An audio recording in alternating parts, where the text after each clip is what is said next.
Welcome, everyone. I think you're entering into the room. We're very happy to have you today. While the other women are gathering, I'll just be talking and giving a little bit of instruction. Let's see, what should I do first? The chat is open today. We decided to open it. So you can type in where you're from and say hello. If you have any questions at the bottom of your screen, you'll see Q&A, and that's where you're going to put your questions specifically, because we're going to be watching that for your questions. We'll have Liliana is going to be monitoring that for us. All the questions will be gathered, and we'll be responding to the questions with answers at the end of both talks. So welcome to the first salon of the Maternal Gift Economy Breaking Through series, featuring speakers and speakers from the International Feminist of the Gift Economy and Friends, hosted by Genevieve Vaughan and the International Feminist for the Gift Economy. Today's salon, our first, features Vicki Noble and myself, Leticia Layson. So I want to welcome you. I want to also remind you today to take care of your body. Our format is going to be two speakers. Vicki Noble will speak first and I will follow Vicki, and then we'll have question and answers. We will not have any formal breaks, so please make sure that you stand and stretch, have water there with you so that you can be with us and feel comfortable in your own home as you're listening. I want to just make a note that the speakers will not be monitoring the chat box. So we'll look at it later, but we won't be responding probably while the talks are going on. So Diane, I just want to check in and see how are we doing with getting the women in? Are we good? Yes, we're good. All right. Then without further ado, I'd like to introduce Vicki Noble. Vicki Noble is a feminist writer, teacher, and independent scholar, co-creator of the Round Feminist Mother Peace Tarot cards, and author of Mother Peace, A Way of the Goddess, Shakti Woman, Feeling Our Fire, Healing Our World, and The Double Goddess, Women Sharing Power. Her books are published in numerous languages, and for decades she has traveled and taught internationally with a focus on women's history and with goddess spirituality. She has been active in the international matriarchal studies and maternal gift economy movements. She's at home in Santa Cruz, California. She's a professional astrologer, as well as facilitating private intensive tutorials and Mother Peace certification courses. Welcome, Vicki. Thank you. So nice to be here. I have a couple of things I'm going to be sharing with all of you this morning. One is a talk that I actually gave a year ago in San Diego when Jen was being honored at an economics conference. And I did a little introduction, which I'd like to share with you now because it puts some of Jen's gift economy philosophy into the work that I do with human evolution and women's history and matriarchy. And then I have a little bit of I'll read some of a paper that was published in the first anthology, Women and the Gift Economy, wonderful anthology of essays or talks that many of us gave in the gift economy conferences. So to begin with, I'd like to talk about when I first met Genevieve Vaughan. I was so powerfully struck by the iconoclasm of the maternal gift economy. It was a viable alternative to our mainstream capitalist economy. I had never heard anyone put it into words quite like she did. Her philosophy resonated with my long-time feminist quest to put women and women's ways back into history where they've been invisible or plainly missing for thousands of years. And although Jen uses the conceptual language of philosophy, which in many ways challenges me as an outsider in that discipline, I intuitively understood what she was saying from the beginning. The alternative explanation she gives for the way things are can actually serve us as a guideline, I think, away from our current destruction of Mother Earth. Jen has even suggested that if our world does collapse in some sort of apocalypse, then this alternative understanding of reality, the maternal gift economy, can help us create a viable economy that does not plunder gifts as our current economy does. That seemingly radical idea of unilaterally giving to needs rather than requiring a quid pro quo was very appealing to me. And Jen's model of the mother who births and sustains the child as the basic human logic made total sense to me. Feminist physical anthropologists have come to similar conclusions in their language of human evolution. This is a quote: "The mother-offspring tie was primary. This was the elemental social unit for hominids or pre-humans, as for other primates," wrote anthropologist and ethnographer Nancy Makepeace Tanner in the 1970s. I'd like to also just have a side comment here that in the 1970s, I was living with Karen Vogel, my co-creator of the Mother Peace cards. And in that time, she really opened me up to feminists, to human physical anthropology, as well as the cultural anthropology I was interested in, and put me on to these wonderful feminist anthropologists at the time. So Nancy Makepeace Tanner believed that organized male hunting came much later than the gathering that was so central to women, and that fatherhood as an institution was a very late development. That's important. So many anthropologists and archaeologists assume that the nuclear family was always in place, which we who study matriarchal forms of history and women's history understand that that's so untrue. That's so far from reality. Tanner posited that since mothers probably carried infants with them wherever they went, they likely formed small genealogically based social groups. So the first social groups with other mothers.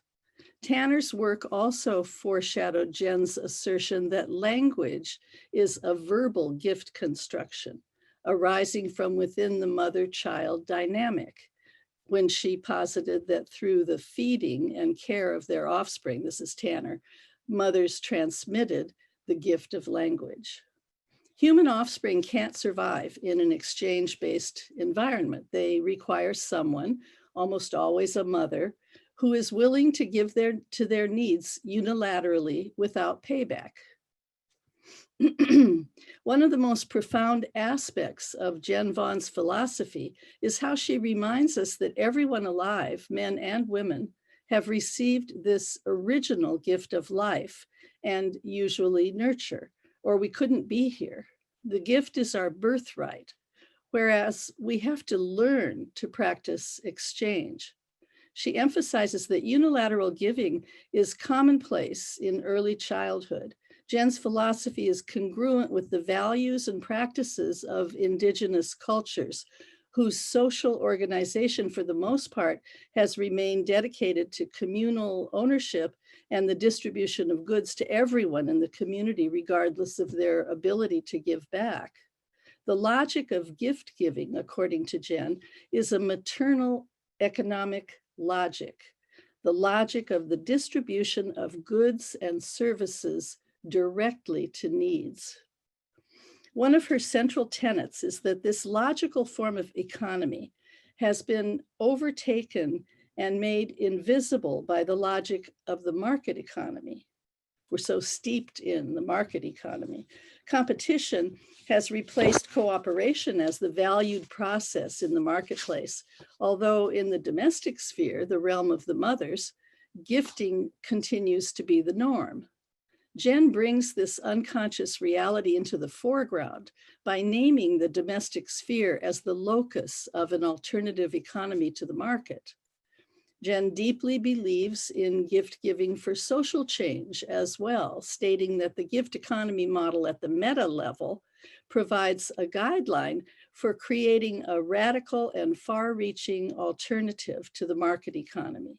She confronts the practice of market capitalism as inherently greedy and uncaring, asserting it's part of patriarchy to trash the free gifts of the mother while trying to appropriate as many of them as possible. She suggests we begin to use her alternative economic model as a guideline for activist gift economy experiments we might make, as she herself has done over the course of her life, to solve some of the enormous problems we've created for the earth. In walking her talk, she founded the Feminist Foundation for a Compassionate Society in the 1980s, based in Austin, Texas. For almost 2 decades before the money ran out, the foundation gave to the needs of women through the jobs it created, as well as its ongoing philanthropy, providing support for numerous creative projects and ultimately funding international conferences on the maternal gift economy in partnership with the International Matriarchal Studies movement. Several published anthologies have come out of these exciting international gatherings that brought together feminist scholars and activists with Indigenous women and men around the world who practice the gift economy. Jen's naming of this otherwise hidden economy inside of capitalism brings women's work, the unpaid work of wives and the low-paid work of those in the service industries, into the foreground. When this hidden economy becomes visible, the fact that it has been underlying and supporting the mainstream market economy, although often involuntarily, can be named. The problem, Jen writes, is this: when the gift economy and the exchange economy behaviors coexist, the gift economy, consistent with its principles, gives to the exchange economy, satisfying its needs, giving it value, and thereby colluding with its own oppression, while the exchange economy cancels gift giving. Feminist women have discussed female exploitation like this for decades in personal ways. For example, how inside nuclear family households, the unpaid but necessary and valuable work of wives and mothers regularly goes unnoticed or unacknowledged, having been normalized as merely the natural role of women. However, Jen emphasizes that the gender stereotypes found in Western patriarchal cultures are arbitrary and constructed. For example, in societies based on gift economies, she says, men remain mothering without losing their manhood, while women are honored as equals and often as leaders. The larger world situation of globalism likewise acts as a colonization of indigenous peoples' gift economies by market economies, and even to nature itself, which was previously free for all, but is now commodified. The analogy goes like this. This is Jen's language. The category male excludes gift giving, excludes the gift giving female, who gives especially to males. The category white race excludes other races, which are expected to take gift giving female positions toward white people. Lithuanian-born archaeologist Maria Gimbutas uncovered and named the prehistoric 7th millennium civilization of Old Europe, also called the Danube culture, introducing the world to female-centered cultures that had taken shape there and sustained themselves through agriculture, ritual, and art for at least 2 millennia. She also documented the devastating destruction of this peaceful and artistic civilization of the goddess, the name of an important book of hers, describing waves of Indo-European males who made incursions on horseback from north of the Black Sea, beginning in the 5th millennium BCE. Already in the 1950s, Gimbutas had crafted a narrative, the Kurgan theory, based on her archaeological research that told the story of this traumatic conquest. She was not believed, and her work was all but erased from archaeology, at least the archaeology in Britain and America. Now we have incontrovertible DNA evidence documenting a massive wave of Indo-European male DNA into the Danube area and the total elimination of the local farmer male DNA at the end of the 4th millennium. In a prototype of so many wars to follow, the invaders murdered the local men and bred with the women, destroying almost all vestiges of their highly evolved culture, art, and religion, including the world's oldest script. The Danube civilization was replaced by various hybrid cultures created out of what Gimbutas called the collision of the 2 worldviews, the female-centered or matristic, and the male-dominated patriarchal one. The various artistic and ritual expressions of the old European civilization went underground, becoming women's work, as Elizabeth Barber called it, or folk art, remnants of which can be seen in the sewing, baking, ritual, dance, and singing traditions still practiced in parts of Europe today. Although market capitalism per se cannot be dated back to this catastrophic invasion that took place 5,000 years ago, some of its central features came into play at that time, including hierarchy, class stratification, centralized government, male dominance and kingship, competition, slavery, and war. The values of cooperation and sharing that made old Europe and other ancient cultures peaceful and harmonious were overturned in favor of warfare and empire. What has wrongly been named the rise of civilization in Sumer and Mesopotamia was really the rise of the urban state. The exchange economy can be documented as having come into the foreground at that time in large, standardized urban cities that grew up in the Middle East, Iran, Central Asia, and all the way to India and China along trade routes that would eventually come to be known as the Silk Roads. The global capitalism that we know today has deep roots, and its history has been glorified as heroic, while prehistory has been distorted and relegated to the shadows. Its positive values of cooperation, communalism, and female centrality have been demonized as primitive and unworthy of attention. Jen's decades of working in the matriarchal gift economy philosophy was perhaps not a deliberate reclaiming of the ancient matristic civilizations that have been erased from memory, but the concepts and themes of her work hark back to them nonetheless. The living matriarchal and indigenous cultures that have informed her work are remnants of ancient earth-based and female-centered cultures that existed around the world before patriarchy. All the gift-giving cultures that self-define as matriarchal today are egalitarian and peaceful, as well as artistic and ritualistic, and most without having what we would call organized religion. Jen reminds us that these indigenous cultures can be models for us. We can look to them as leaders in our struggles to respond to the catastrophic climate changes and economic disasters facing us today.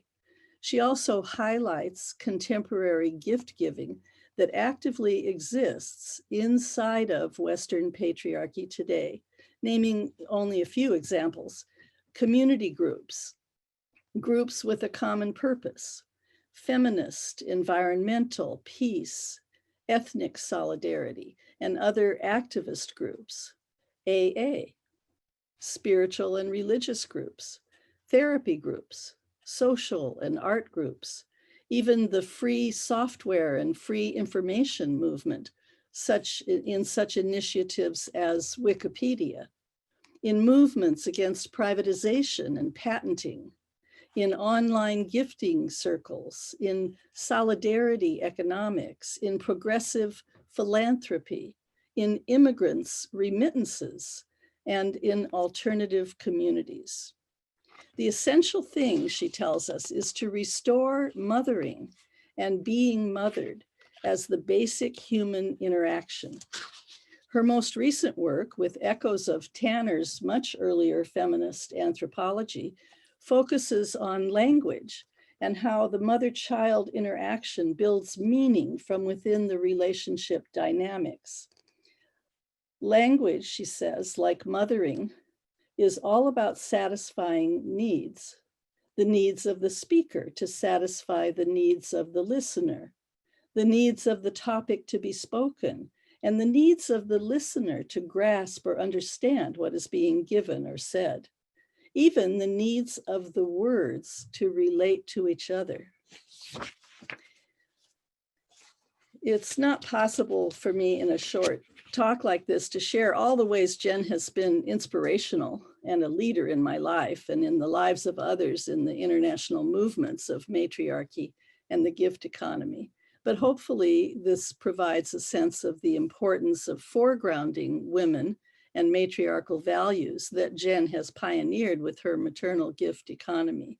It's these female-centered, earth-based indigenous values of egalitarianism and respect for humanity, for the humanity of everyone, that can help us solve some of our most troubling challenges in this next decade.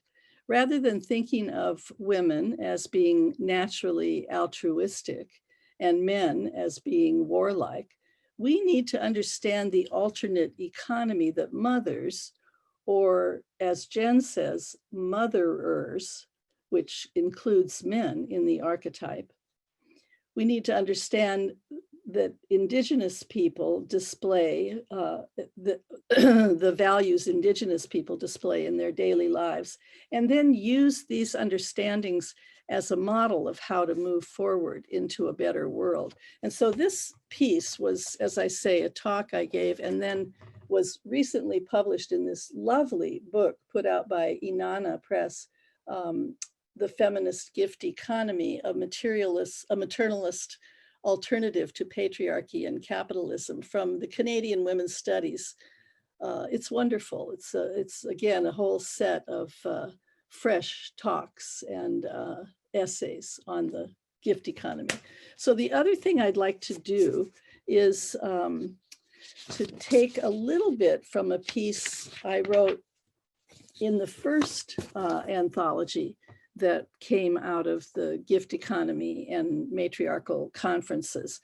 I called my piece, "She Gives the Gift of Her Body."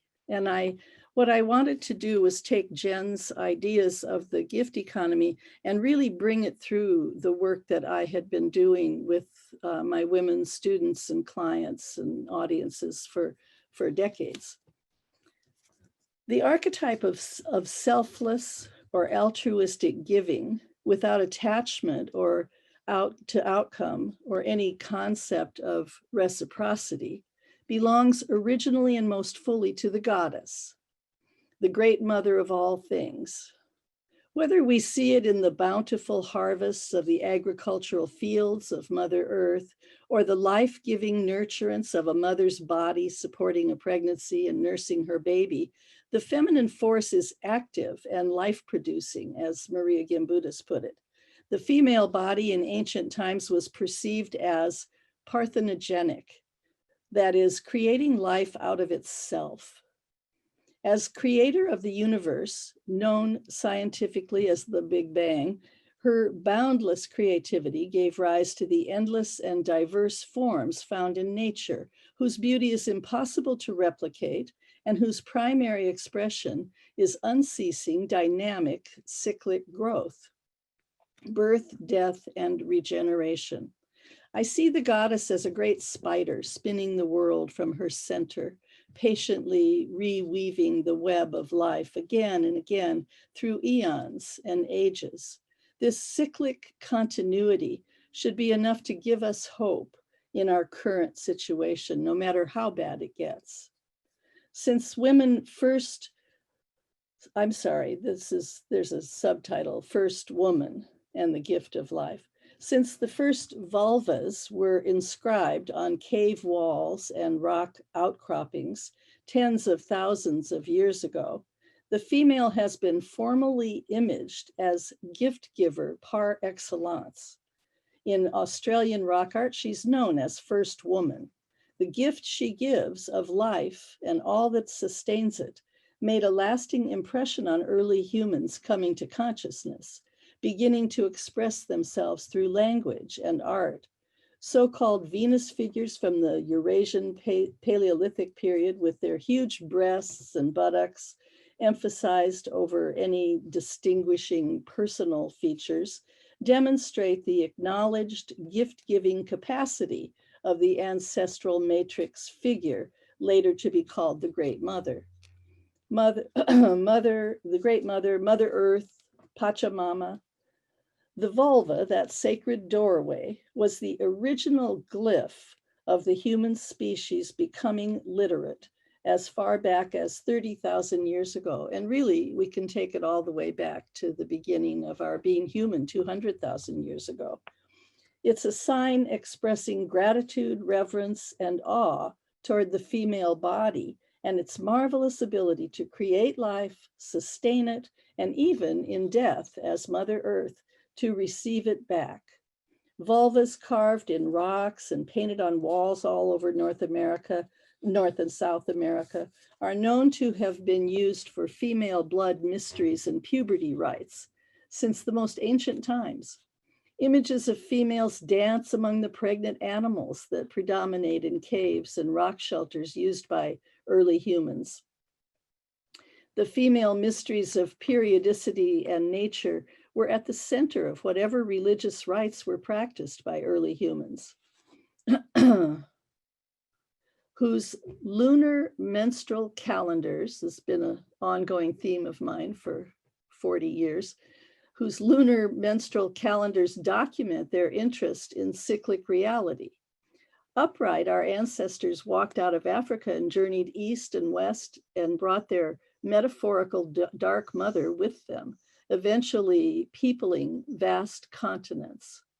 The first acts of human worship appear to have been in honor of this original ancestress, the mother of life, inside of whose mystery we had awakened to ourselves.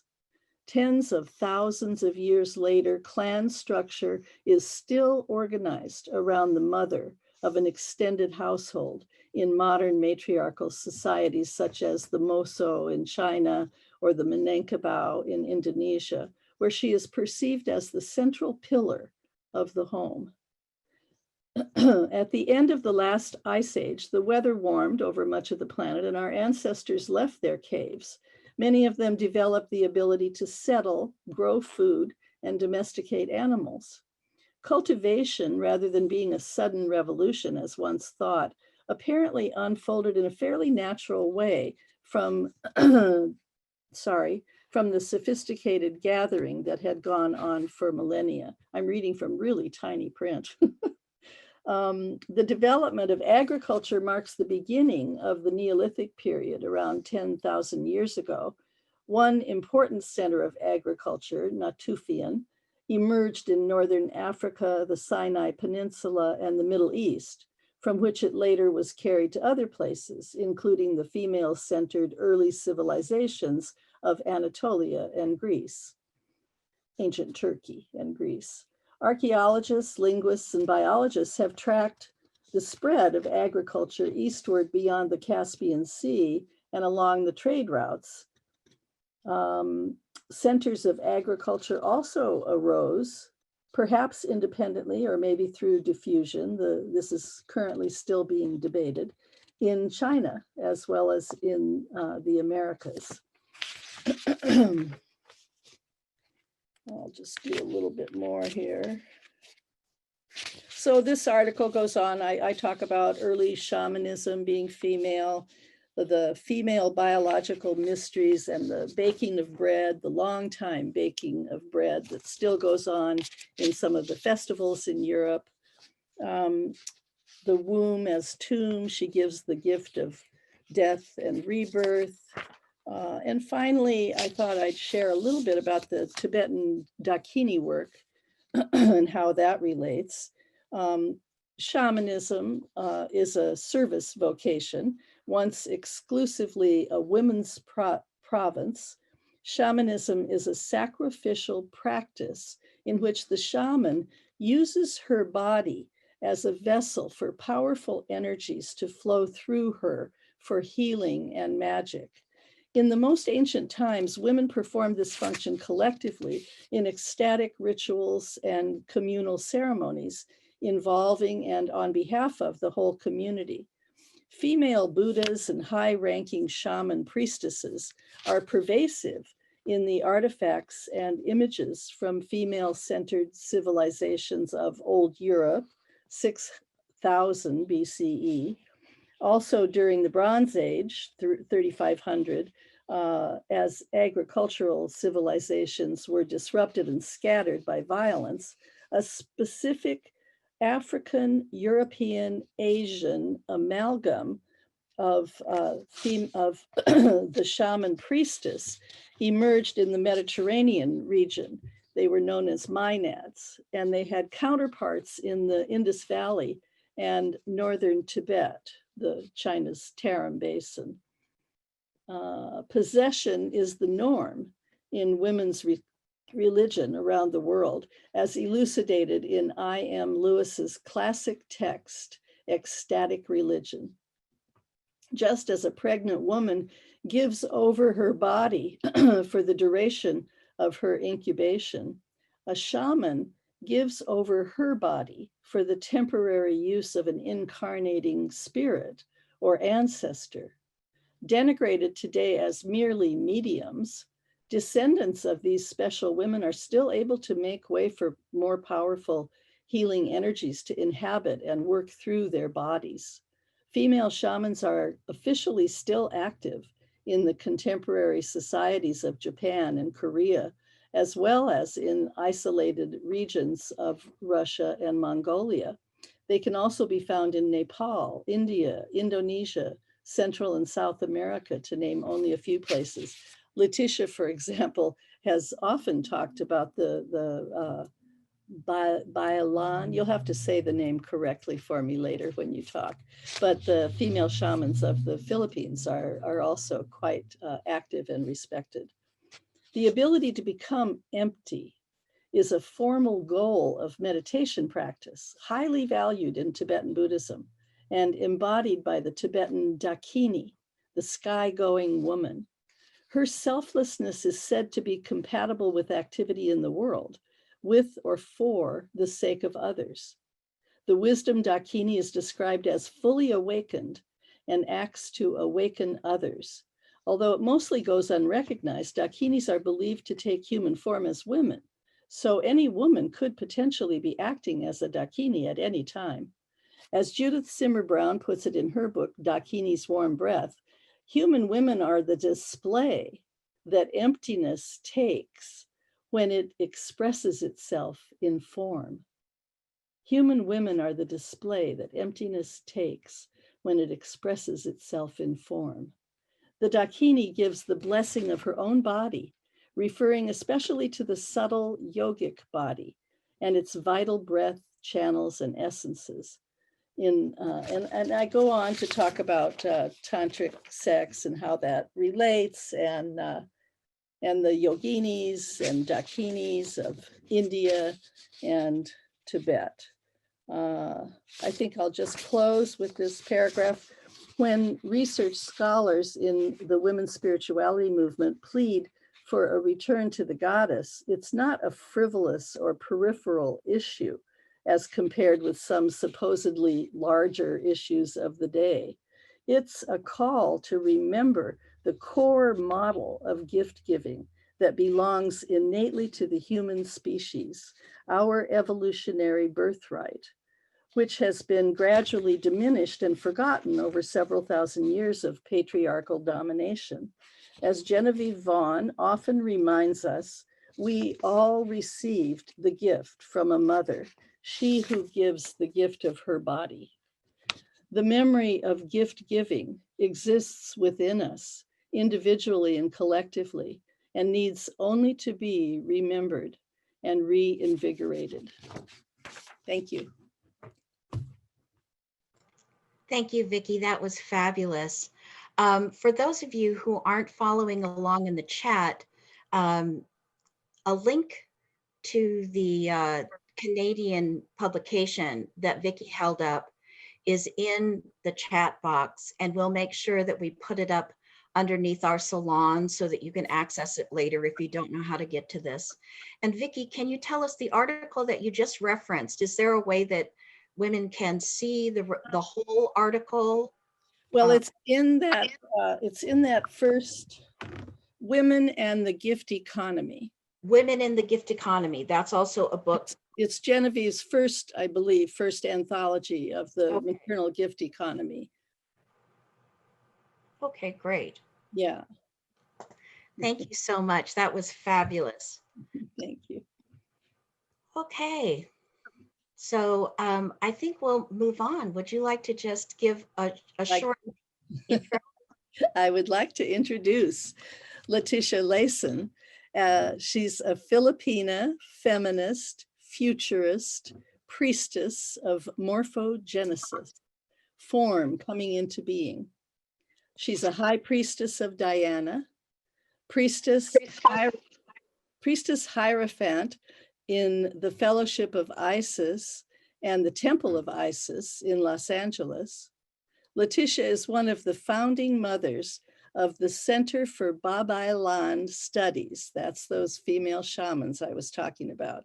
A member of International Feminists for the Gift Economy and the Modern Matriarchal Studies Network, and a friend and colleague for many years. Really happy to share the space with you today, Leticia. Thank you, Vicki.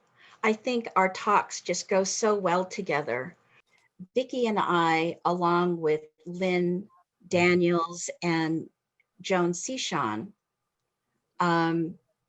host the Modern Matriarchal Studies Day that happens every 2 years. So it's wonderful working with you and traveling around the world, talking about the gift economy, modern matriarchal studies, and all things of women's mysteries, and specifically women's blood mysteries. Well, I wanted to talk to you today about Kapwa and the gift economy. Kapwa is a Filipino word. It's actually a Tagalog word that means the self in the other. And that means that I cannot know myself without knowing you, or I can't fully know who I am both on the outside and the inside without having a relationship, which implies trust. Kapwa is also the nickname for an indigenous Filipino psychology called Psicologium Filipinas that was researched and developed in response to decolonizing post-World War II around 1970. And that was to be able to frame the thinking back to our original roots in the Philippines from this animistic place where we are not linear thinkers, we're holistic thinkers. And for those of you who are unfamiliar with the word animism, a short definition of animism is that everything has life force, rocks, trees, plants, animals. And that in the Native American common language, they speak of all of our relations. And animists work in relationship to all beings on earth, water, air, even the cosmos is in relationship to who we are as a people. Kapwa has been identified as the core value and the main value in which a Filipino would experience the self. And I want to reference that because I was born in the United States. My parents came from the Philippines, but at home, we had a very Filipino household. And we experience our communicating through this, not only through language and nonverbal messages, but also through tacit knowledge.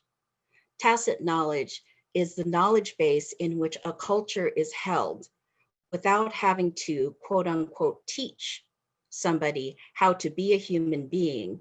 You know how to be a human being from the direct lineage of your family and in the context of you being in community with other people around, be they of your own culture, Filipino, or of other cultures of ethnic traditions and basic Heinz 57 American people.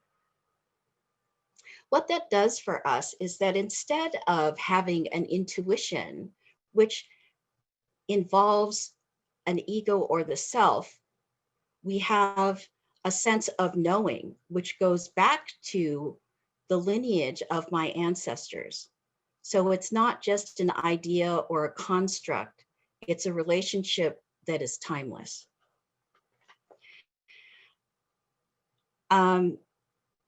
Vicki was talking about mystery, and I think that women's mystery, and I want to just use to reference that because a mystery is something that is yet to be revealed. And there is a book that's writing me that I have the title of called Priestessing on the Edge of Chaos.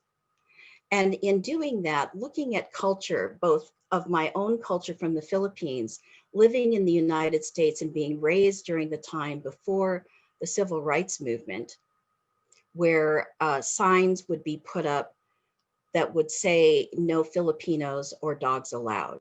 So there was segregation and there was a lot of understanding what differences were in terms of culture. But the gift economy is a natural occurring event that happens between mother-child. If you were with us on the conference 1127, you will see that framework sort of threading through the themes of each of the 6 women who spoke: mother, child, and earth. One of my elders, Zuzana Budapest, says there's only 2 kinds of people in the world: mothers and their children. And that includes both males and females. We emerge from this place of woman, of female, into the earth. And this experience of the gift economy has to do with the relationships that we have with our mother, our family, our siblings, and our communities. But that extends to the earth, our relationship with the earth. While it may seem unusual that I would feel that connected to the earth in my family line, in both of the places that my mother and my father live, there is ancestral land that still today is being tilled. They farm it collectively and individually. And my family here is part of that gift. And we gift it back to our communities there. When my parents came here, In my backyard, my mother planted 80 trees of one particular type. It's called the miracle tree, a malungai tree. We have well over 100 food trees in our backyard. So it's very close to the earth. And it has to do with this idea that the gift economy isn't about not having money. So again, to go back to the words, ecology, which is this relationship to the earth or how we manage resources. And if you look at the etymology of the word, it goes back to the Greeks, oikos, which means household or home. So a place to live. And then economia, which is the economy, also has oikos, the household. And so it has to do with managing resources and the dispensation of resources. There's nothing about money. But when I began to understand what ecology and economy was about the earth and how we manage the money, then it was easy for me to release this idea of the relationship of the gift to money. How do we live without money? We live in an economy in relationship to the earth and the resources that are available to us, like these salons. This is a gift that we're giving to you as an example. And it's giving to a need, because at this time during the pandemic, where many of us are being affected both economically, financially, and also with our relationships of not being able to be with each other and touch and feel each other, this is one way that we can create a sense of connection through conversation and seeing each other's faces and reading the facial context of how we actually receive each other and how we're gifting each other with our words.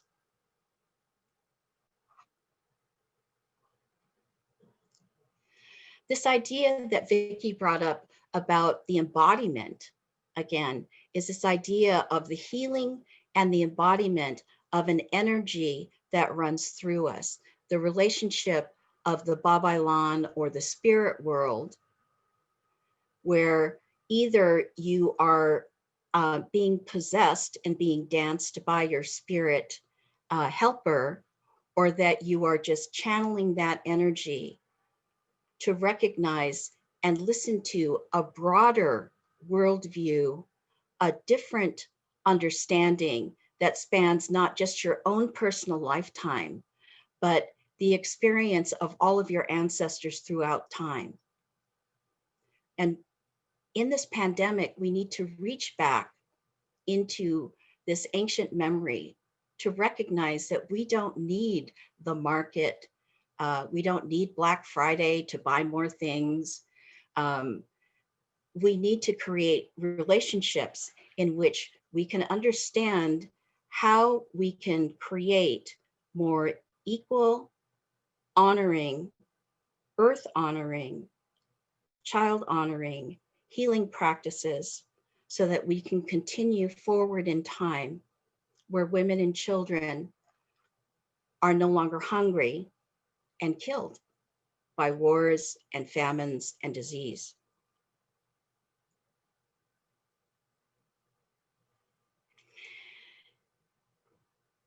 It's the ancient memories that we need to call forward. These are things that we know if we can listen. Sherry Mitchell, who will also be in a salon at the end of January. Oh no, I'm sorry, at the beginning of January. Sherry Mitchell, who spoke at the conference, will also be speaking in a salon, spoke about her developing her own experiment where she is reclaiming Indigenous land. And the long-held ancient memories of her people are being revived and thriving to be inclusive for all who come in a good way. And you can hear more about those experiments. I think it's important for us to reclaim, wherever you are, whatever your culture is, the indigenous knowledge systems and practices of your own people. The way that you can actually return to the ancestors and do a healing line to bring it forward. When I heard Genevieve speak about the gift economy in the early 90s, it was giving language to the tacit knowledge of the way in which my family had lived in community with people who were not their blood relatives, but who were people that we experienced as our extended family. And it took it out of the realm of money, this and the economy, I'm sorry, and the market economy, this for that. That we actually met each other's needs without the expectation that there would be something in return. The return was the benefit of somebody getting their needs met and they're thriving in their own life.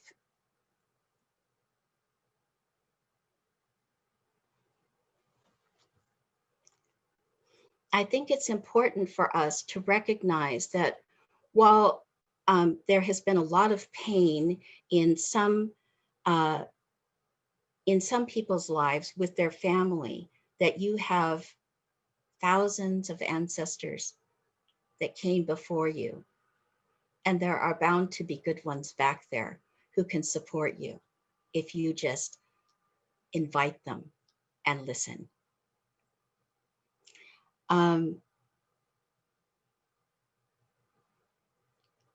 I really want to not go on too long, because what I have to share is how I personally took the information and applied it to the way in which I move in the world, and how I am practicing to use the gift lens that Jen has asked us to put on so that we could see through the veils of the market economy. So that's an invitation.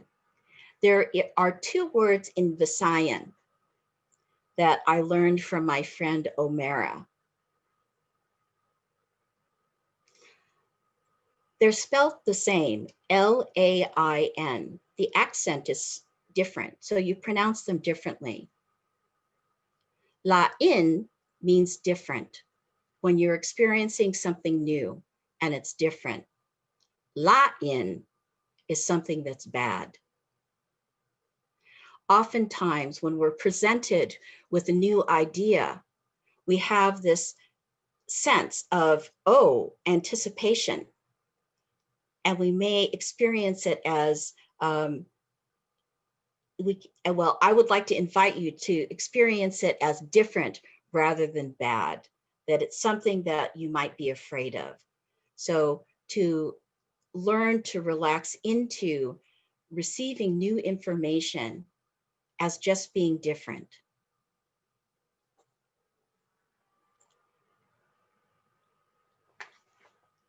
In the Filipino tradition, like all other cultures that are indigenous, you can't separate the sacred from everyday life.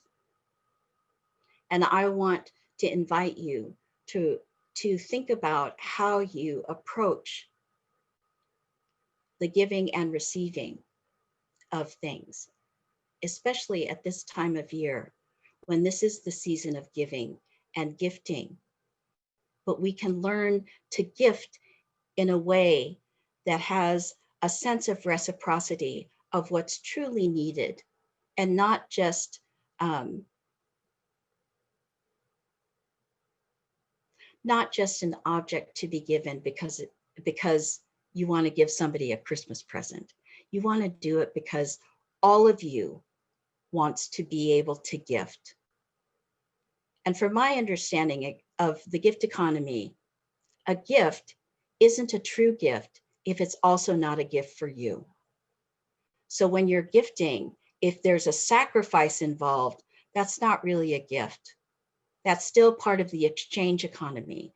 And you want to think about how you're attached to these ideas of ego, that you want to look good because you gave the best gift.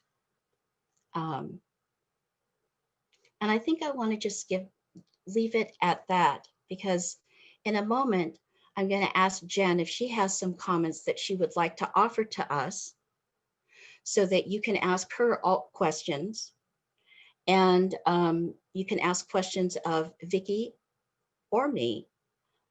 And to remind you that we may not get to all of the questions today and answers, but to extend the invitation to please continue coming to the salons, because eventually we're gathering all the questions and all the questions will be answered. So with that, Genevieve, is there something you'd like to share with us? Well, I'd just like to thank you. These wonderful thoughts, this wonderful thought process that you and Vicki have shown us in really that goes from, you know, prehistory up until now, and with a multicultural reach. And it just, to me, what it shows is that that really there is another way. There is this gift way that is covered up by the market and patriarchy, and that it can come forward and it can be what we do instead of killing each other and causing terrible diseases and absolutely ruining Mother Earth. We're really doing the wrong thing now in our economy, and we need that alternative that has been there ever since the beginning of time. So that's what I have to say. And thank you all so much, because both people that are listening and the people that are speaking, and it's just wonderful to hear you. Thank you. Thank you, Jen. For anyone who's watching and knows Jen, I just want to put your mind at rest. Jen had some skin cancer actually taken off. So what you're seeing is her healing, not her disease. And I think that's what happens when we look out at the world. We see things that seem very ugly, but we're actually seeing the pus. And that's a demonstration and a reminder that we truly are healing, that we're not continuing to be sick. So we want to move to the places where the healing is happening and hold the hands of our sisters and brothers as we can bring these thoughts and ideas forward, and shift to the gift and move out of the market economy. So I see that there are some questions in the Q&A. So I'm going to invite Liliana to read some of the questions for us. So the question comes from Leah O'Hagerty. How would you recommend that future generations go about forming families? What realistic family forms would best benefit the children of the future, or would the consciousness of the people forming those families be key? Oh boy, who wants to grab that one? Vicki? Yeah, I could go with that one. It's something I think about a lot, and I speak about it a lot to my students. A lot of my students, excuse me, when I was teaching in the university program of women's spirituality, but also my students from around the world, they tend, many of them, to be women and to be between 30 and 40. And one common theme that you can easily imagine is the ticking timepiece that has to do with biological reproduction.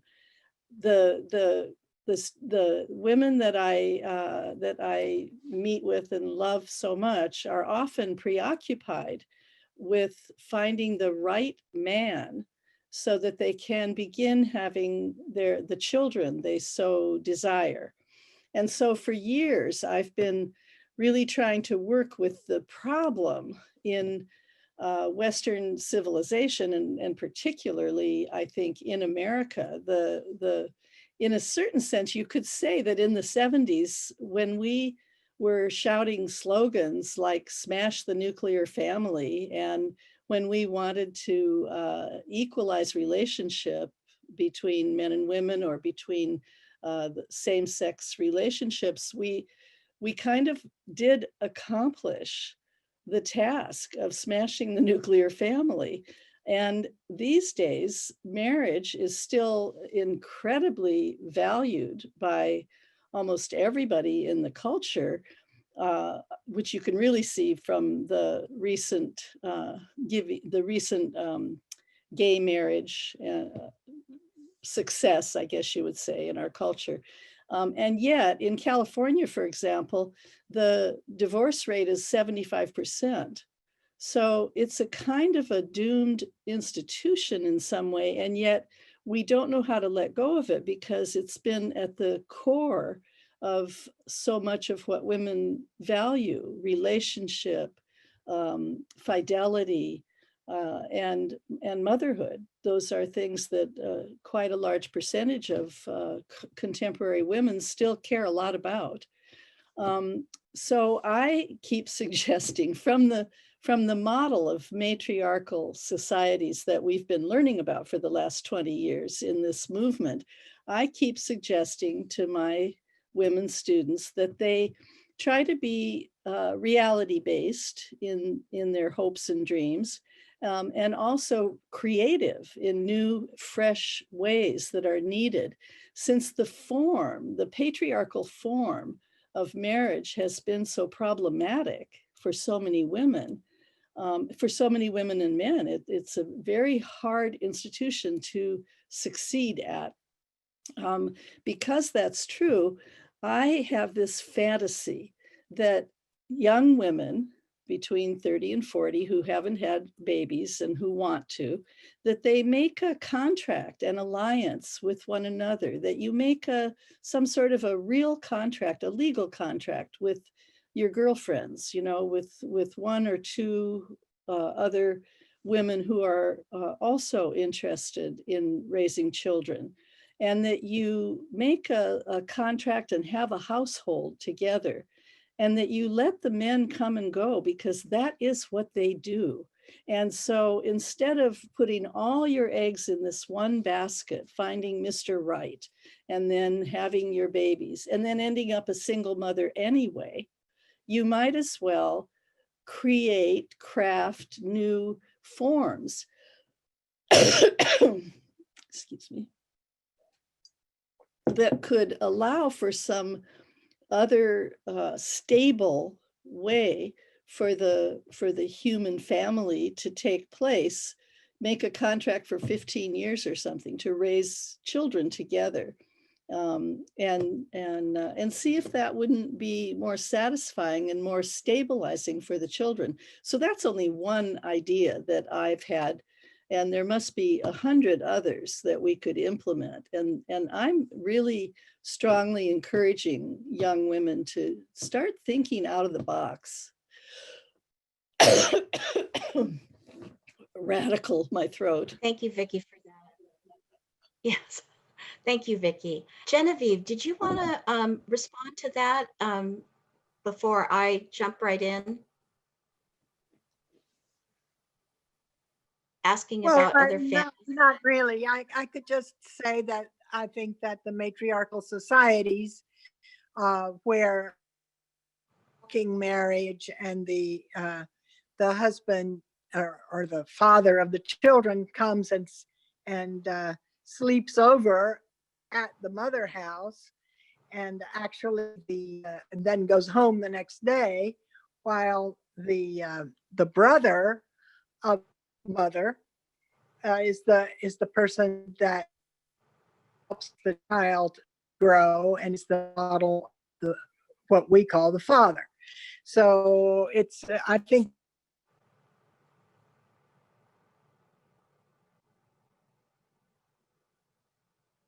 the affectional way of doing things, and that for the child. And it seems that there are lots of tension.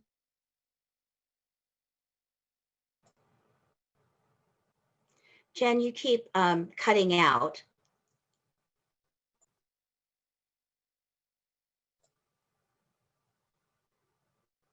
So if you can hear me, we can't hear you. Yeah, let me just take a moment to respond to that question about families. A couple of, just two very short things.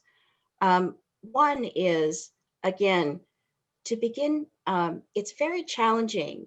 I noticed in the chat box that we have women from all the world, you know, you're coming from many different parts of the world. And in your own country, there are indigenous cultures today that still exist. And the examples of their family systems are the things that we could learn as urban Western culture city dwellers of what type of family systems might work specifically with the land that you're on, near. In the Philippines, we look at our kinship in terms of bilateral sanguinity, which means if I marry or if I partner, because my mother's youngest sister met her partner that she was with for 70 years when they were 10. They were female. They were in the Philippines. They didn't identify as lesbians because that's not a Filipino word. They adopted 2 children and they were part of our extended family. So, and then also on my father's side of the family, my mother and father married. So it creates a village. And the entire village raises the children. As an example, my great-great-grandfather had 7 wives. Of those 7 wives, 5 of them had children. They were raised in a compound, and each of those 7 wives had other husbands. But the husband and wife designation was the framework that came from the European Catholicism. All of the children were raised together. And they're all of my relatives, regardless of whether or not they are not blood related to me as cousins. They're still considered cousins. So I would suggest that you need to really take a look at what your needs are and what you feel the needs are for a healthy family that you want to raise, because there's many examples of how to raise healthy families that still exist today. And I want to also encourage you to come in 2 weeks, because we'll have 2 different gift experiments talking about creating communities in the gift economy and matriarchal studies from modern matriarchal studies point of view. And they'll be able to answer this question more directly. So can we have another question, Liliana? I have a question from Laura Rendon. I agree about the connection between the sacred and everyday life. In education, the sacred is often not honored, and there's a notion of separation of church and state. What would you say to teachers who wish to bring the sacred into the classroom? That's so perfect for you, Vicki. How so? Well, because that was one of the things that you attempted to do when you went into the academy. That's true. Right? So you sort of backed it into. That's true. It was, you know, we had a lot of space in our women's spirituality programs, especially in the beginning. So I started out at CIIS in San Francisco in the 90s in the first women's spirituality master's program, and then moved over to New College later. And New College of California in San Francisco in the Mission District was incredibly free and creative and arts-based and activism-based. So in that context, we were we were able to do anything we wanted, really. And we brought a lot of ritual into ritual and magic and ceremony and you know, as much multicultural kinds of expression of the sacred as we were able to bring in at that time. Then we moved finally to a program in ITP, now Sophia, in Palo Alto, and things got a little tighter, but we still did tremendous amounts of women's spirituality and ritual, opening all of our classes with ritual and offering ways for the women to do their arts-based thesis projects that were often had a sacred component. So definitely that was a major goal, and in some sense we accomplished it until until that program came to an end. Thanks, Vicki. I think one thing to keep in mind is also the audience that you're speaking into. There are some environments that might be more amenable to integrating the sacred into how you present your material. But that's something that you need to, in yourself, in your relationship to your own work, find a way to deal with that. And I think it's not an easy line to tread, but I think it can be done. Are we ready for another question, Diane or Liliana? Yeah, this question is actually from Liliana to you. Can you talk a little bit more about the concept of Kapwa? Okay. The concept of Kapwa, it's a core value in Indigenous Filipino psychology. And it's all about the self in relationship to the world, everything that I'm working with. So let's see, let me give you a concrete example if I can. The gift economy is a perfect example. My sense of Kapwa in the gift economy is that I cannot just theorize about the concept of Kapwa.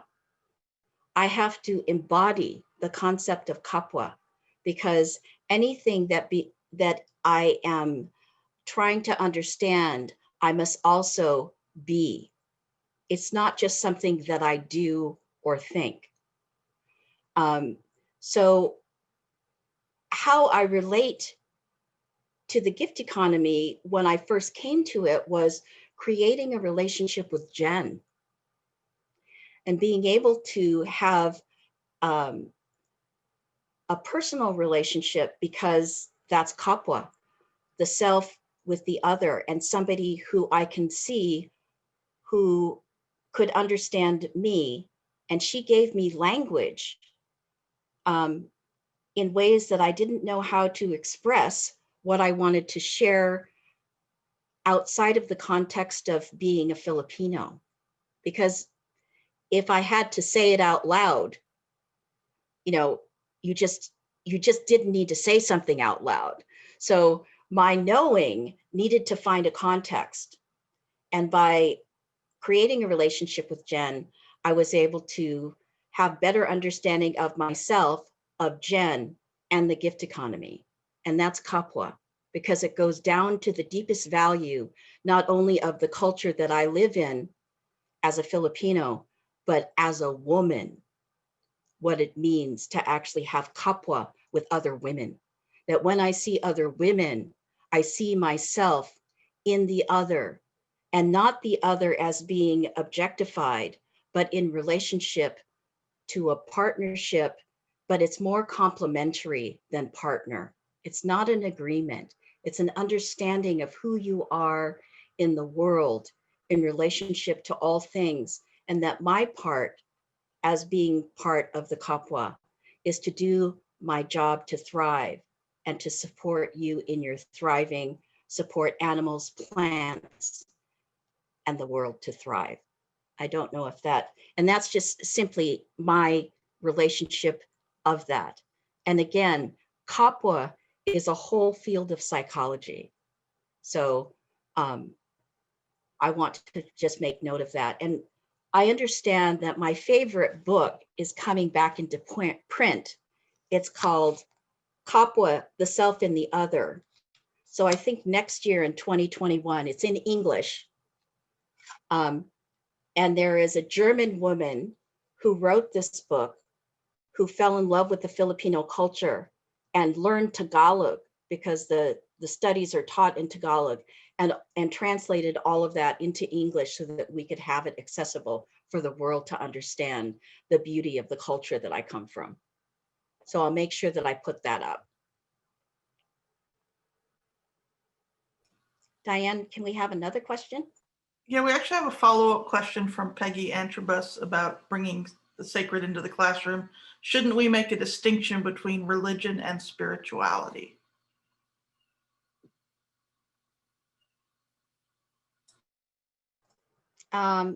Vicki?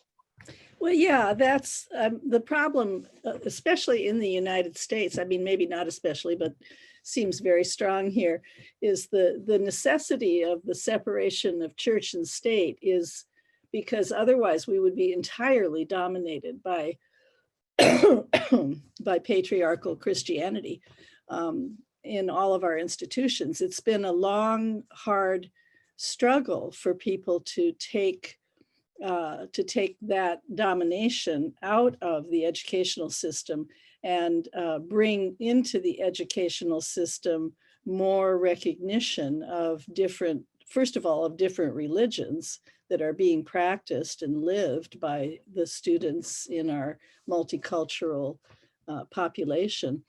And then to begin to separate the sacred from organized religion is terribly important, because the sacred, as we talk about it, as it exists in indigenous and matriarchal cultures, it's never been separated the way it has in European and especially in American culture. We've been so separated. It's as if we were plants that were ripped up by the roots, and transferred to a pot across the ocean. And here we are. And it's very hard with science being so anti-religious and thus anti-spiritual. It's very difficult to braid back together the loss we've incurred of that understanding that everything is connected and that we are connected to everything, and that we can't get out of being part of nature, that we belong to nature, we belong to Mother Earth. We're not separate. We're not transcendent. We're not any of those things. We're just kind of like orphans, having been separated out from that indigenous knowing. I often talk about the way that revolutionary activism practiced around the world by indigenous women is so encouraging and so inspiring for those of us, especially I think again in America, in the United States. Because those women are so brave and they stand up to the corporations, and they do that because they haven't lost touch with the fact that it's their survival, and that their survival is dependent on the survival of Mother Earth. We seem to have completely lost contact with that reality.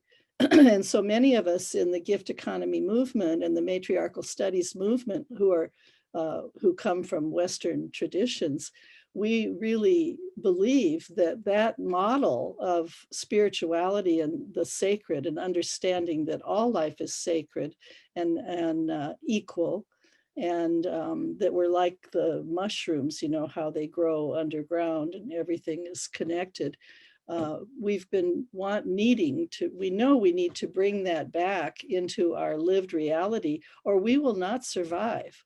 We will go extinct like so many of the animal species that we have, through our destructive scientific habits, have made extinct.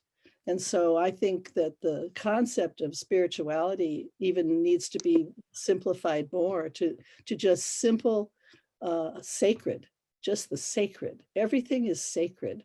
You know, washing the dishes is sacred, and for some people, going to church is sacred. It cannot all be separated out. We actually belong to the cycles of nature. And every year we experience winter coming on, you know, and it can't be stopped. And we are participants in it. And then we experience the rebirth of the spring and the coming back of the light. And those things are integral to our being human. And we've really tried to evacuate ourselves from that reality in the United States. And it's terrifying. It's so destructive. Thank you, Vicki. I would just like to add, I think it is important to make that distinction between religion, which is formalized, it's codified, it has a set of liturgy, it has a special book. And to understand that context, for those of us who choose to actually be in the arena of the main 8 religions and to begin to speak about it and understand that and work in prayer groups with that, we need to understand that framework. But understanding that framework doesn't mean to adopt that framework. It means that, and then spirituality, on the other hand, is something that's very personal. It also can have a liturgy and a practice, but it's not codified and it's not rigid. It's a living tradition. And while the 8 main religions are also living traditions, they move very slowly, and it's highly, again, codified and destructive and hierarchical, where the spiritual relationship, the individual, I think is important. And then I also want to just frame this again, that each of us in our holistic self has so many different facets that it's not a requirement to have every single one of your facets be upfront. The fact that you're very clear about your spirituality is an anchor to walk through the world. It's a place that is a central core of knowing who you are. But the spirituality, I think ritual is important, and the moral and ethical values that you hold because of your spirituality, the relationship to nature and humans, is important, more than the rules in a religion. Diane, do you have another question? I do. This is from Darsha Narvaez. We have a lot of adults in the USA who are attuned to angry spirits rather than peaceful ancestors. Some have violent intentions. Most don't think they have a problem. What would you suggest healing this kind of psychic virus that has infected so many? Vicki has fabulous healing ceremonies that she does. That I did. Oh, that good. You know, it's really, the pandemic has complicated things terribly in the sense of our being able to be together in our circles and our energetic healing rituals. It's, you know, some things can happen over Zoom, of course, but not everything can. And we did hands-on healing in a collective circle, and that can't be done on Zoom. And when I say hands-on healing, you know, that can be extended to all kinds of indigenous ritual practices, which is where it comes from. And those practices in the various communities around the world who still practice ritual and healing. It's about cleaning the energy field and bringing, when you bring that big energy down into a circle, you know, and when you touch the energy of Mother Earth and it comes up through us, there's nothing like it. And it cleanses the psyche, and it touches our hearts, and it softens our anger and our tendencies toward violence and so on. So we really, really need those community rituals. And so many people have talked about the terrible, I don't even know what to call it, the tragedy of people dying in hospitals with an infectious disease that means that their people, their families, their loved ones can't be with them. It's so painful, the moment we're going through, because we are forced to be isolated in a way that goes against our very nature as human beings. And that certainly makes the moment very problematic in terms of the question of violence. Darsha, I just wanted to also add to that, you gave us a beautiful presentation about the evolution and the healthy development of what it means to grow yourself up, or grow a child up, and then as an adult to grow yourself up. I think it's really important to just remember that our awareness of good boundaries doesn't just stop at the physical level. That in the other realms, this is something that we know in the energy fields, that we also need to have an awareness of good boundaries and very good grounding. So when you talk about people who they are being inspired or attaching to, it's not your word that you use, or dangerous, violent energies.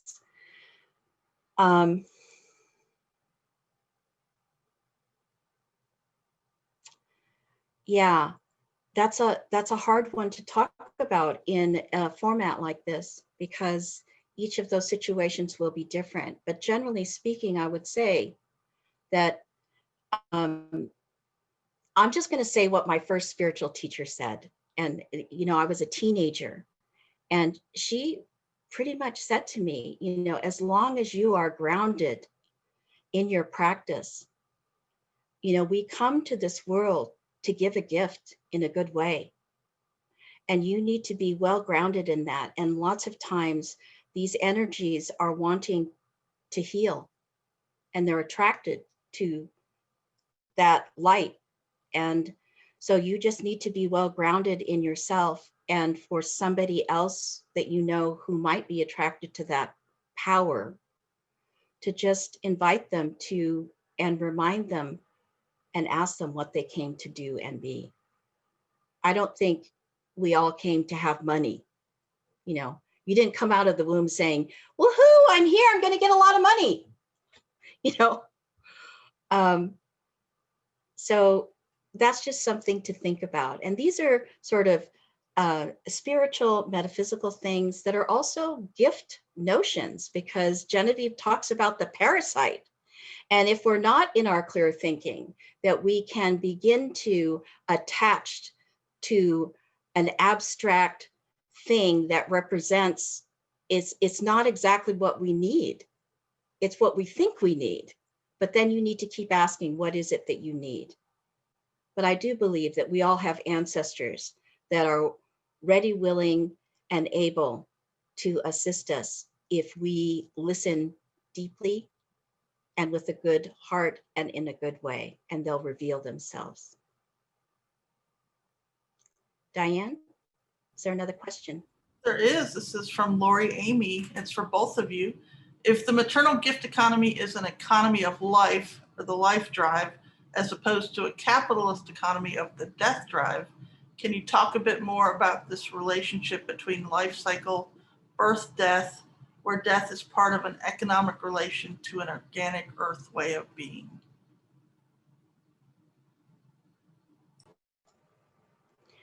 Jen, do you want to see if you can chime in with that? How's your connection? And we'll try. Can you hear me now? Yes, we can hear you. Well, you know, I think that actually there must be a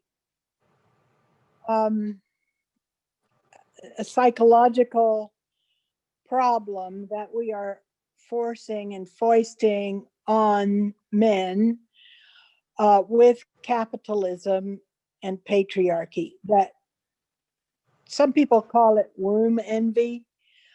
I don't know if it's that, but I do think that there is some kind of hatred of the mother that comes up with patriarchy and the way we socialize children. And so our society, our capitalism, is actually matricidal, and it's killing the gifts. It's killing the gifts of the earth and Mother Earth. And so it, in a way, I mean, this is a huge thing to try to understand, but I think there is something about that in the kind of economy we have.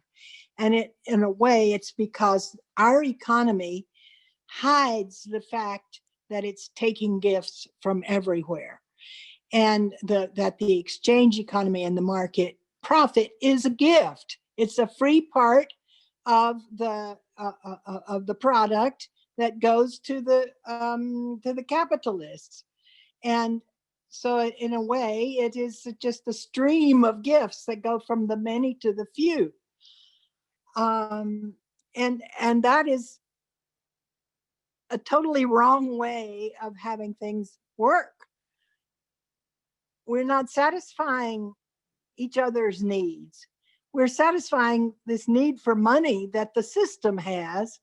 And so we're giving these gifts to the system, and it is also plundering the gifts of the earth and plundering the gifts of everybody, and putting people in slavery and sexual slavery, and the people in the global south, you know, are just dying like flies now. It's awful. So death economy and life economy, sure. The life economy is the one that nurtures life. We go back to the origin of the mother and child, in which you have a model of somebody that's helping you, that's giving life and nurturing. And the gifts flow from one person to the other and go around in the community. So that is the difference between the life economy and the death economy that we're living in now. And we need to find ways of transitioning back to the original gift economy that is original in every life. We all do it. We all learn it. So we can. Thank you. Thank you, Jen. Vicki?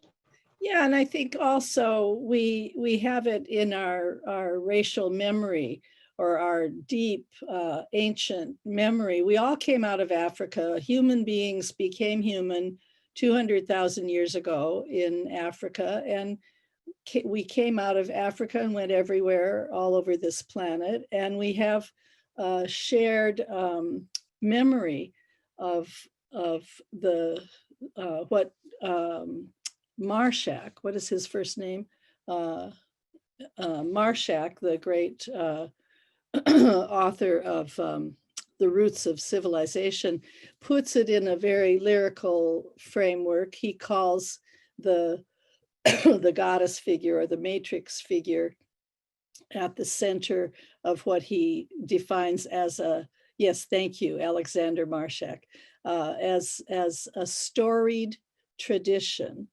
And that at the center of this storied tradition that began to to arise with human consciousness, that the Great Mother was the ancestral figure, the mother of all, the mother of all of us, and that we have in our bodies and in our cellular memory of being humans, we have this understanding, this knowing, this sense of being one with all that is on this planet, and being one with nature, and being one with the animals and the plants, and having having an ability or capacity to share language with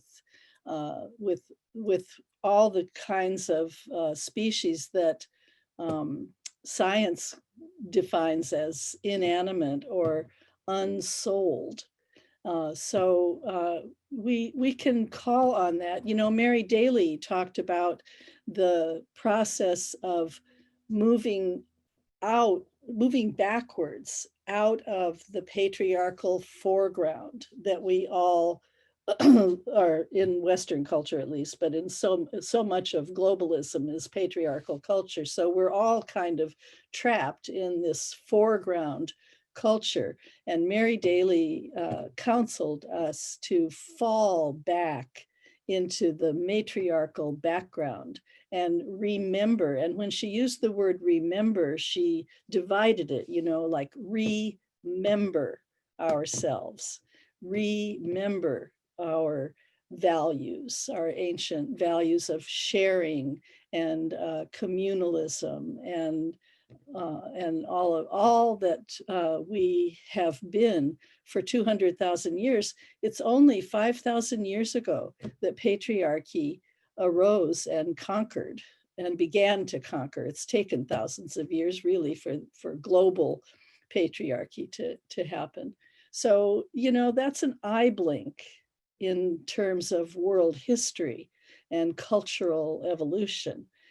So we can remember, and we can begin the process of coming back to those original matriarchal, earth-based, earth-centered values and the organizational structures that we developed as humans and that we lived within until only a few thousand years ago. And of course, obviously, native cultures and indigenous cultures are hanging on by a thread to the wonderful continuity that they've been able to maintain in these pockets of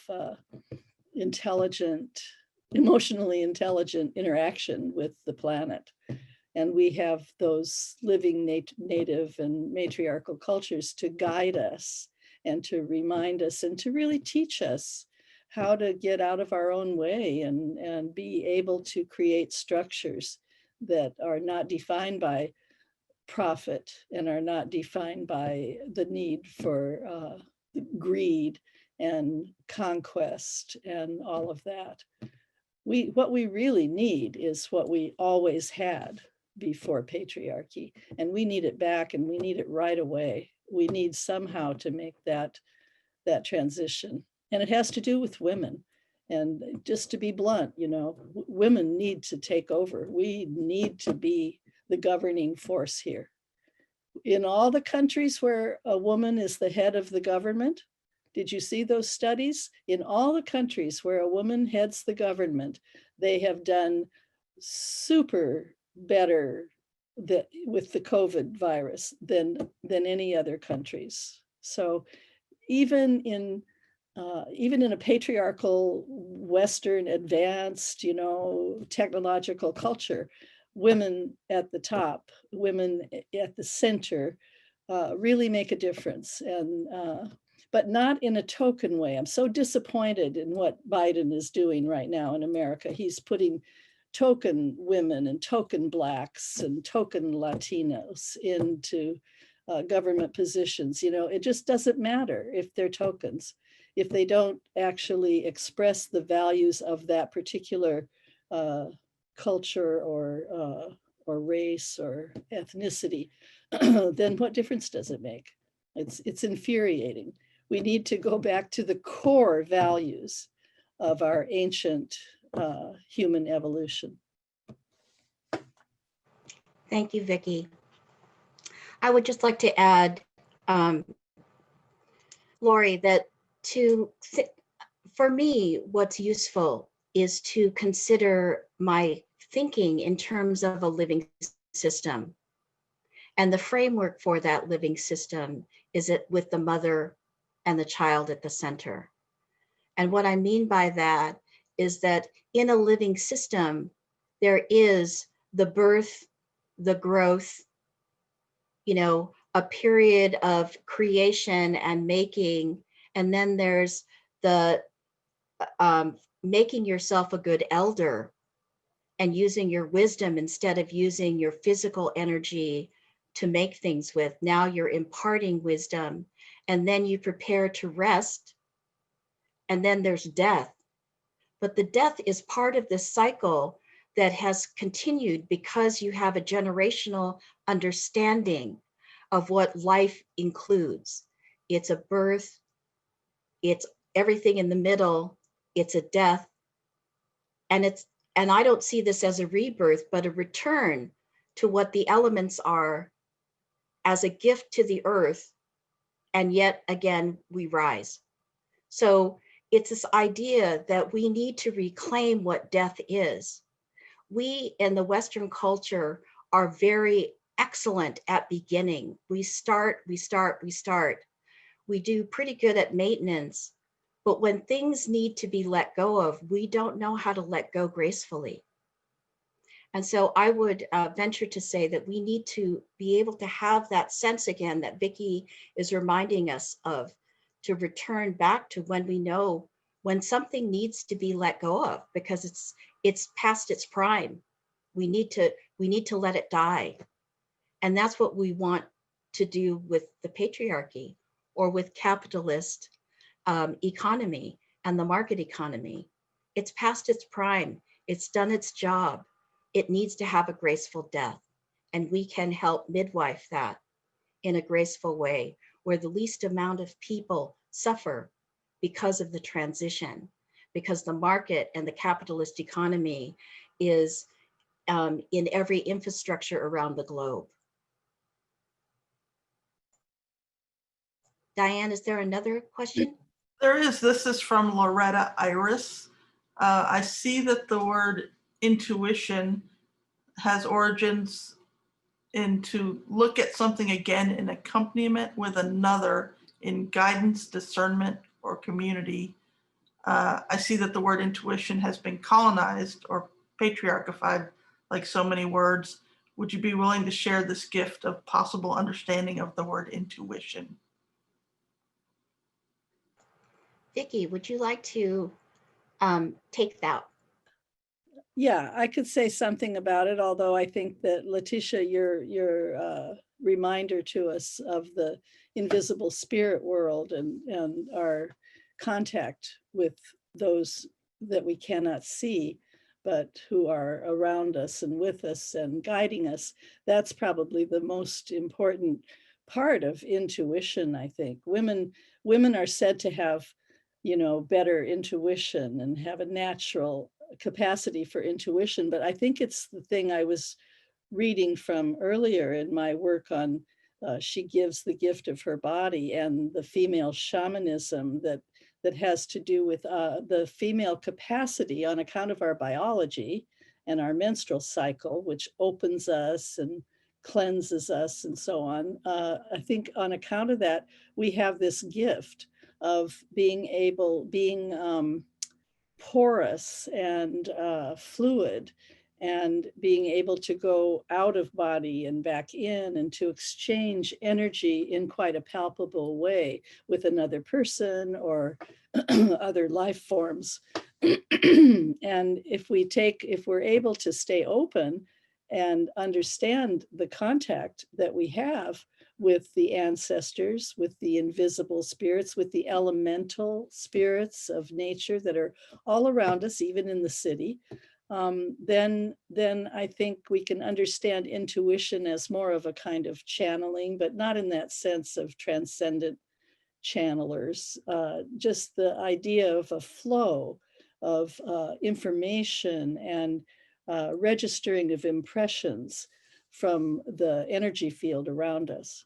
But I'd love to hear you say more about that work in your own culture, Leticia, because there's more of a, it's a closer contact. The contact hasn't been broken. You don't have to just retrieve it. You actually have access to it.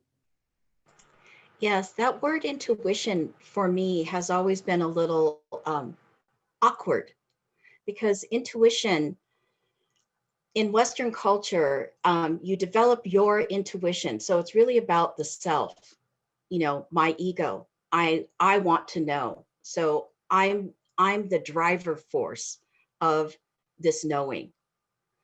But I think intuition is also a very creative way of being, that you can use your intuition, but it's sort of like learning how to appreciate art, or learning how to appreciate music or wine. The more that you actually taste wine, the more refined your palate becomes. The more you listen to what that intuition, how are you receiving that information? Perhaps, is it really something that arises from you as the Leticia that is just being, or is it a collective knowledge that I am tapping into like a radio receiver?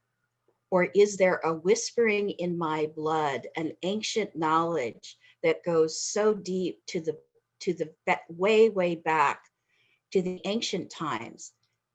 And then the question is, does it really matter if it really has a good effect in the world? But most importantly, when I use the word tacit knowledge, it isn't me who brings it forth. It's me that becomes the vessel. And usually with intuition, you're honing your personal creativity, you as your skill and your instrument and your ego identifying as a reflection. When I talk about this relationship, it's all together one tiny little drop in that ocean of knowledge. And so I just happen to be the physical instrument that brings forward something from thought to form. And I don't know if that helps. Okay, we have a question from Linda Mention. Does gift exchange around Christmas reflect the exchange economy rather than the gift economy? Oh, Jen, if you can unmute, I know you're laughing. Okay. Can you hear me? No. Yes, we can hear you. Oh, okay. Well, yeah. Hi, Linda.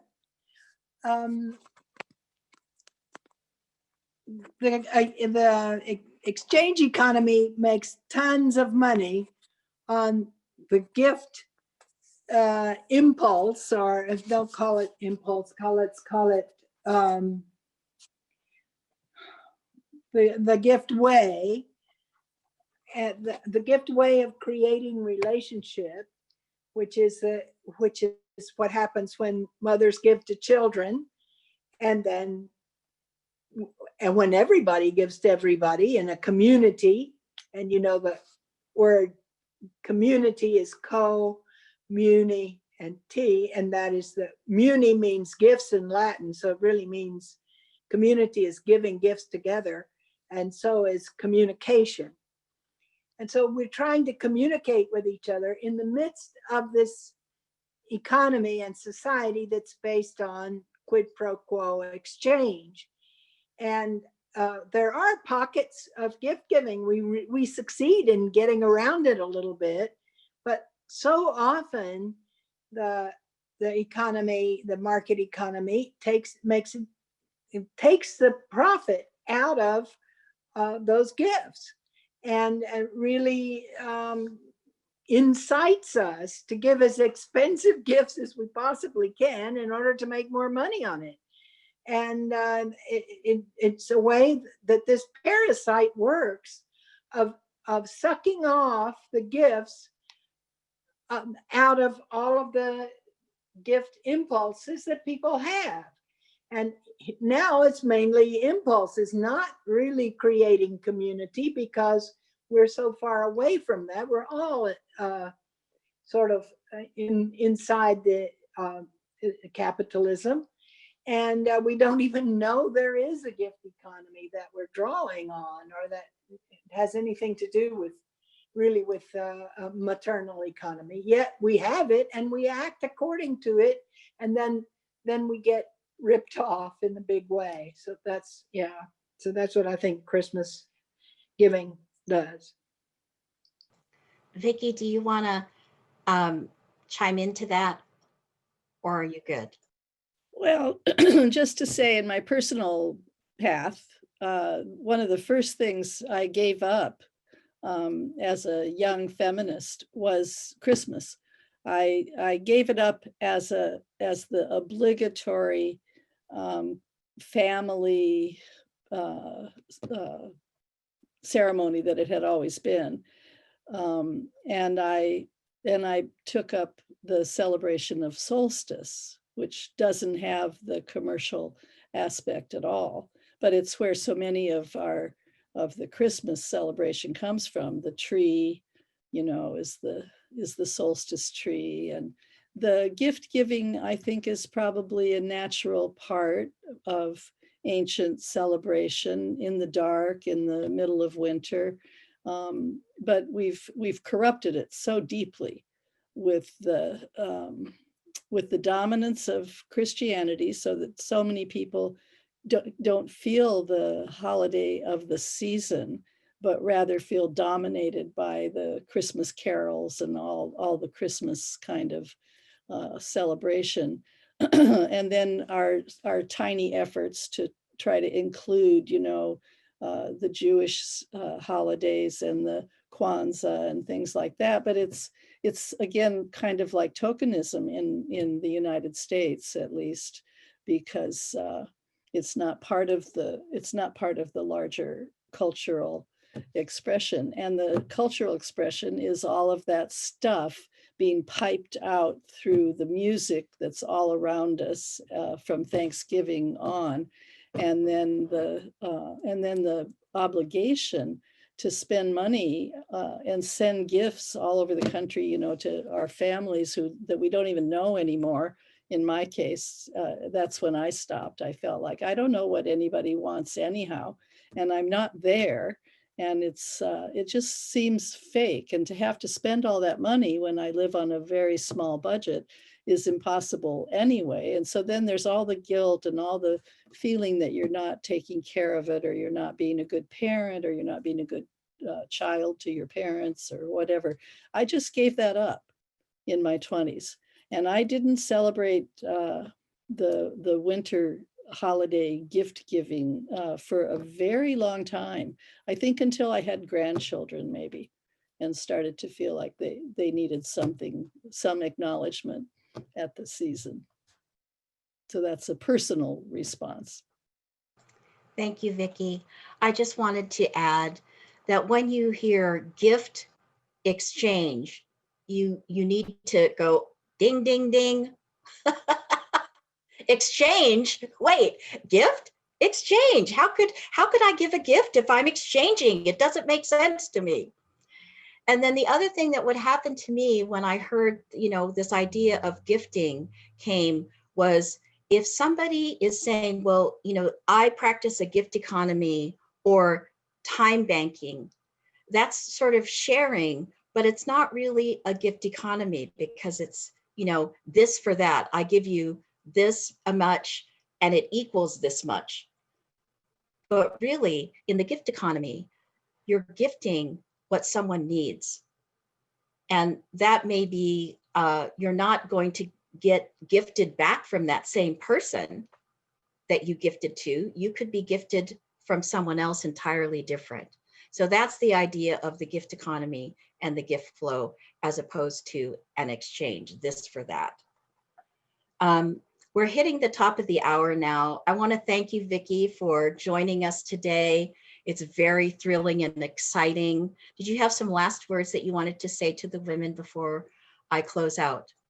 Well, just thank you. Thank you to Jen for the inspiration. Thanks to all of the women in this movement. And thanks to all of you who created this format and have made it work so well. It's wonderful that it pretty much works well technically so far, both conference days, and that we are able to be together and see each other's faces and share our thoughts the way that we've done in the past in our wonderful conferences that we can't really have right now in the same physical way. So I really appreciate this opportunity to share ideas and to hear from my brilliant sisters in this movement and to keep the flow of thought and energy and inspiration and passion.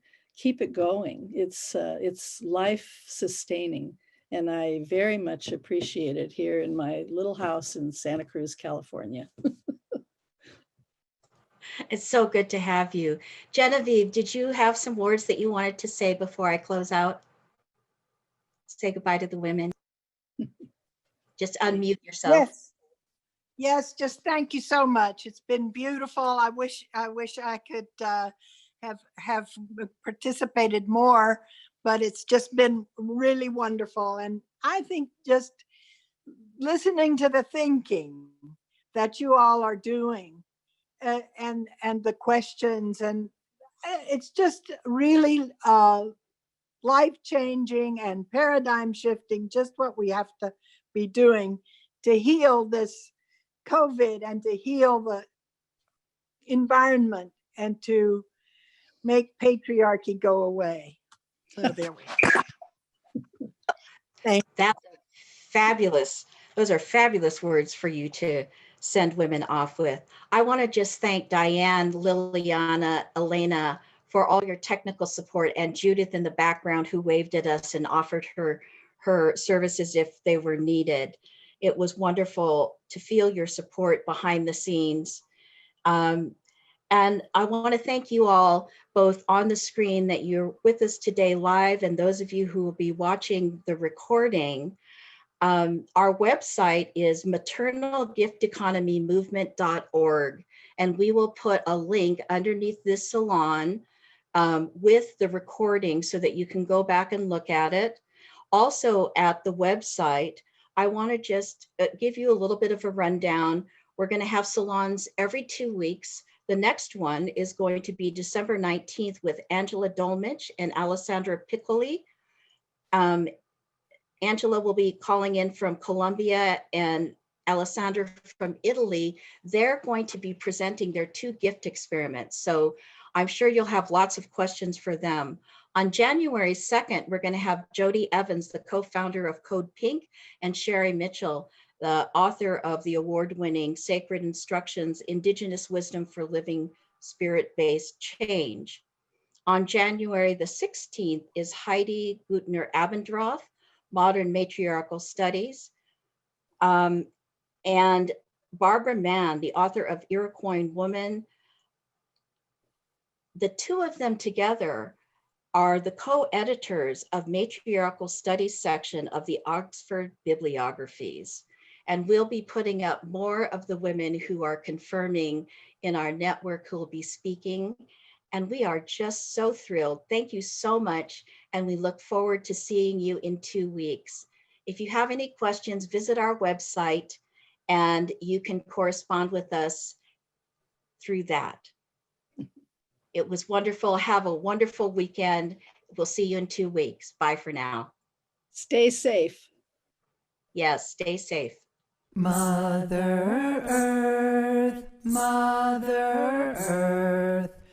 we are grateful for our birth.